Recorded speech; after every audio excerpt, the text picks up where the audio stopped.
Yo, what is good, YouTube? What is going on today? So, well, for me, we got something a little different this time on the channel, for the trucks at least.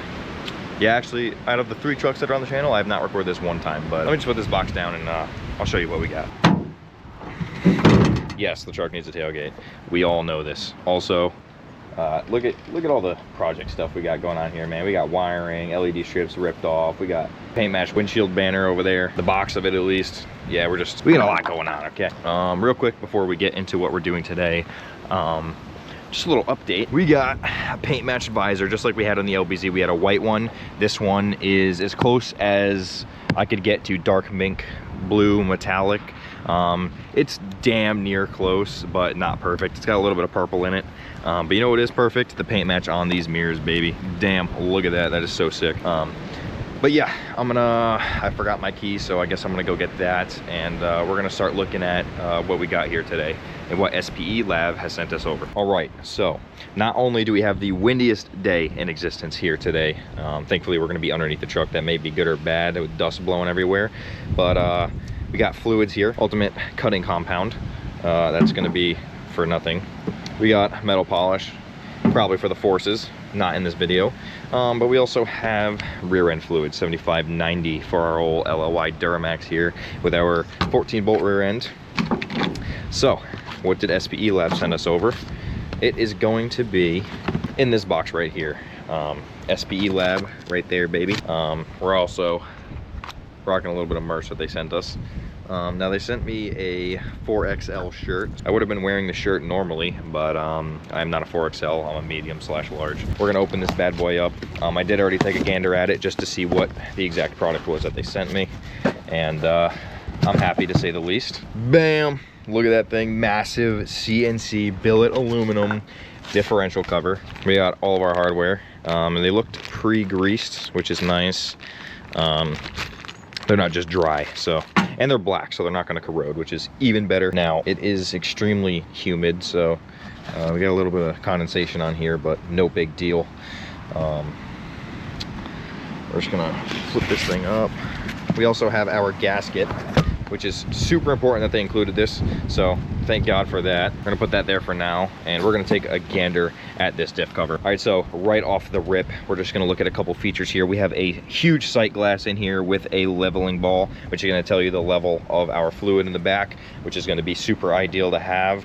We have a drain plug, so you never have to remove this again. Super ideal. And once again, we have a fill plug up here. So if you guys don't know, on these differentials, there's no drain plug, and I guess there's a fill plug, but not really. So the rear end cover is just flat, and then so you're going to remove that, drain your fluids, and then normally you have to fill on the upside, on the side of the differential cover. You got to take a 1/2-inch ratchet and just crack it open, and then you fill from there, which kind of sucks, and a lot of the times they get seized up in there. Wow, look at the wind. Oh my goodness, this is ridiculous. I pray to God nothing gets in my differential. This is gonna suck. But anyways, we gotta get it done. So not only does this thing look insanely beautiful on the back side of it, but if we go ahead and flip this thing over, look at that billet aluminum in there. It's just so nice. So not only do we have cooling fins on the inside and the outside, we also have directional cooling fins, which is going to direct our fluid in a certain direction. Also, this is a much bigger differential cover, which means more fluid capacity, which means more cooling, which means more lubrication. So yeah, this thing is a massive upgrade, and I have a code for you guys as well as a link in the description. So if there's a code, I'm going to put it up right here. With that being said, if you guys want to check that out, just go ahead in the description, take a look at it. They have ones for $100 that are kind of like stamped covers that also look very good. They also have the cooling fins, and then they also offer the CNC billet aluminum product that they have here. If you guys want to head over there, check that out, just take a look at that. It also fits on Dodge Ram trucks, I believe. I don't know the years for that, but I believe it's all the way up to 2016 that they offer. It's like 99 to 2016 for this cover right here. Or it might be 2001 to 2016. I'm not sure. We're gonna go under there, take the cover, and make sure that this thing fits. And then with that being said, we're gonna start tearing the old one out, and yeah. All right, so we're sitting underneath the truck here. What we're gonna look at is the close-up of this. This might be an aftermarket one because it actually has a fill port. I'm pretty sure the OEMs don't have that, but at least on the 1500s they don't. So right now, I'm pretty much just gonna crack every one of these with a, I'm gonna crack every one of these right now with a ratchet. I'm using a 13 millimeter. It's gonna be a 1/4 inch for me. You guys could use bigger and then use adapters, but I'm just gonna hope to God that they just crack loose, and then we're gonna make our life easy with an impact with the 1/4 inch adapter on there. So we're gonna start getting this thing going, and yeah, hopefully the fluids will come out nice and clean. We'll put even better fluid back in. All right, so we're having some hard times here. I really wish I could be recording this, but my rear end is giving me the hardest time ever. All of my nuts have rounded off, so we're gonna try an extractor set, and yeah, I'll explain however I got it off at the end of when it's off. So unfortunately I will not be recording this because this is driving me absolutely insane. We're about 2.5 hours in, and it's only 14 bolts, so that's how that's going. So I'll pick you guys up as soon as I'm done. Dirty fluid, disgusting. Yep, so see all that metal? That's gonna be less than ideal here, so good thing we're cleaning this thing out. Definitely needs it. And yeah, we ended up grinding a bunch of bolts off, but no big deal. Gotta do what you gotta do. So with grinding the bolts off and all that stuff, and there was literally 0 bolts on the bottom of it, so I had to have my buddy fix it, my buddy Matt, and this is what ended up being. So welding a washer and a nut on there, extracting them. We got every single one but one, so we got 4 of them out. One of them is still seized in there, but it's not that big of a deal. The diff cover is on there and it's sealed perfectly. No RTV, and it has 0 leaks, knock on wood. But with that being said, it's just an issue that I ran into. So all right, ladies and gents, I don't know when the last point I left the video off. I'm pretty sure I got some clips of me draining the fluid and getting the cover off, but then that opened up a whole nother can of worms where the bottom bolts would not come out. Ended up snapping, had to grind a few off, but no big deal. Truck is over 20 years old, and that just tends to be the problem.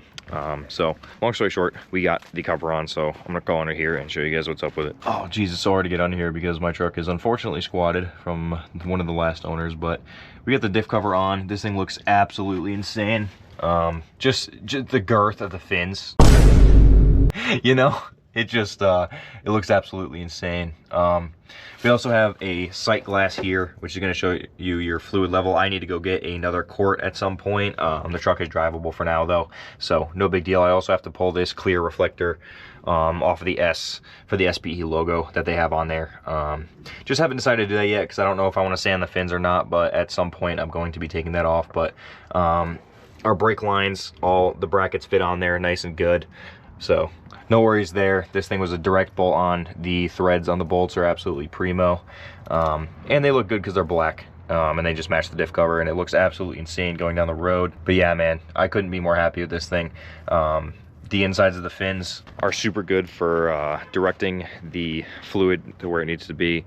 It moves it, disperses it very well. So that's something that your OEM ones are not going to have. Also, the fill plug is a huge magnet, and it's going to attract all the middle bits that are going to be in your diff. So no extra wear is going to be happening on your differential, which is super nice to have.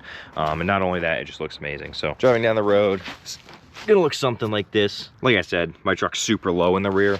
I don't know what the last guys were thinking, or maybe the leaf springs are just worn out. I'm not totally sure on what the hell's going on here, but we're gonna get a block in the rear or something to match the front, and then we might potentially crank the front up just a little bit, and it's gonna be absolutely sick. So unfortunately, very hard to see the rear diff cover on my truck, but that's just me personally. So I have zero issues with the cover. It looks and functions absolutely amazing. You can literally put your hand on it and feel the heat on the heat sink fins. Works absolutely great. So I want to shout out SPELAB for sending me out this cover. It's just absolutely amazing. It really is going to tie in the build when this thing is done, when the forces are on, etc. So with that being said, if you guys are new to the channel, we're putting the forces on soon. The truck's going to be absolutely a unit. We're going to do some paint work, paint match the wheel arches. Also soon we're going to be probably doing a temporary fix for these paint spots for now, and then we're going to do paint correct the hood, especially because look at the hood. The hood's just absolutely roached. It's supposed to look like this, and it looks like that. Like, absolutely nuts. I don't know what's going on with it, but you can like rub the stuff off. I don't know if somebody tried paint correcting it and they left the compound on there. I don't know what happened there, but we also have our rust streaks gone. I did get some new polishing compound for the paint. I just wanted to try it out in this one area, and it came out absolutely beautiful. So no more of that But eventually this whole truck's going to be paint corrected. It's just going to be absolutely insane. Then we're going to be doing something with the tip, which is going to be absolutely sick. We're going to get 2-inch spacers for the rear, because if you guys don't know, just look, tires out here over there, not over there. So need to space that one out. The truck's going to get in alignment soon, and after that the forces are going on. So like I was saying, if you guys are new to the channel, consider dropping a subscription, leave a like on the video. If you guys have any sort of opinion at all, drop it in the comments, good, bad. With that being said, hopefully I'll see you guys in the next video. So much more to come for this beautiful truck that we have here. A perfect specimen of build opportunity. Things are just going to be absolutely insane. So I'll see you guys in the next one. Peace.